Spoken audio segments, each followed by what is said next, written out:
Here we're looking at a MorphWiz screen that basically shows you all the different controls that you can have on screen. And one of the cool things about MorphWiz is that you can choose what you want to see on the screen. For this purpose, I put a lot of things on the screen and I want to tell you what it all is. So let's start at the top. I think it's probably pretty clear that the menu is just a little slider that you can move up, and then it takes you into all the editing pages. To close up MorphWiz, to get back to the playing screen, you simply hit close and you're back. Looking down, this is what we call the magic slider. This right now is assigned to the FM modulation depth, but it will be able to be assigned in the future to other things as well. Below that, we have the record into the delay buffer. So right now you can hear that we have sounds going into the digital delay. Get a nice little echo thing going on. If I take that out, it's dry as a bone. Below that, if it's going back through the delay buffer, we have the infinity button. I love this button because you can have everything go into infinity. And if you turn it off, notice how gracefully the sounds just decay. So that's pretty cool. Below that is a button called Round New Notes. One of the things that's very magical about MorphWiz is its ability to tune the pitch. Right now in this patch, if I play anywhere on the screen, even if I close my eyes, you're going to get a pure diatonic pitch. And if you slide when I stop at my ending point, let's say I go from here to here, if I stop, well, let's take lock pitch off and slide. As soon as my finger stops its motion, it's automatically going to tune exactly to the pitch where I stopped. So the combination of being able to tune your pitch on my initial hit of a grid point, and also when my finger stops, is really one of the fundamental magic points about MorphWiz. So it'll tune you when your finger first lands, and it will tune you when your finger stops. And as soon as you move your finger again, after the stop, it will start to bend the pitch. And all that is adjustable, as you'll see as we move along. Below that is this very important little button, performance button called lock pitch. Sometimes you might want to have something where you slide and you hear the pure diatonic pitches.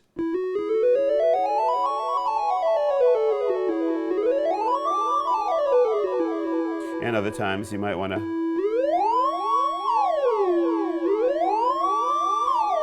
so if you know you just want to deal with notes that are snapping to our grid, just lock the pitch. And again, these things can be on the screen or off the screen. Underneath that, you'll see the two little wizards on either side, and in the middle is the name of the patch. And this is where you change patches. You can go through all the different presets that come with MorphWiz. Had a great time making a lot of these sounds, and I hope that you'll enjoy them as well. They're all very different. And you'll notice also that the display is different, and the controls that come on the screen are different for each thing too. And we'll get into that as we move along.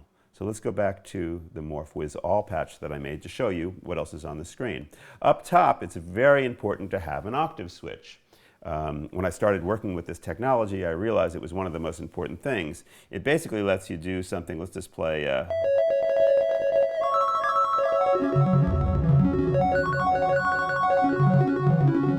So I can hop around octaves very quickly, or even like if I lock the pitch and slide.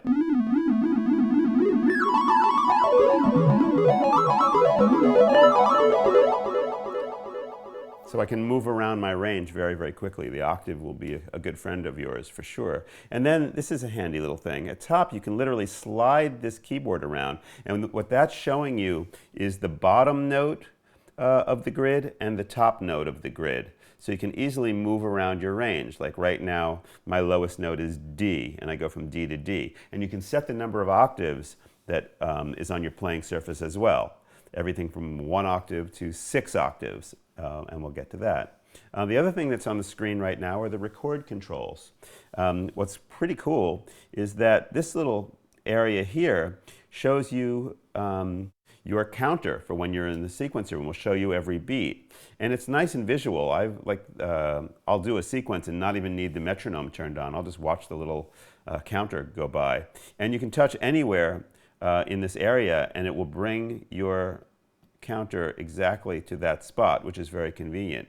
If you hit the record button, which is this button, it will actually wait until you strike a note to start recording, which is a nice little feature. And right next to that is the play button. Next to that is the undo button. And if you hit undo, you can undo your last track. And if you hit it again, notice the arrow turned around. That'll be a redo. So you have some nice flexibility there.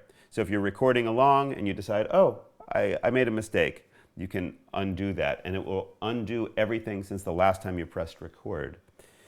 Next to that is our metronome, and that's kind of an important feature as well. When you're recording, you might want to have that on. And finally on the screen is a little arrow. I love this because Kevin was able to make this happen for me. I decided that I really wanted the ability to play sequences backwards as well as forwards. So with that in reverse, when you play,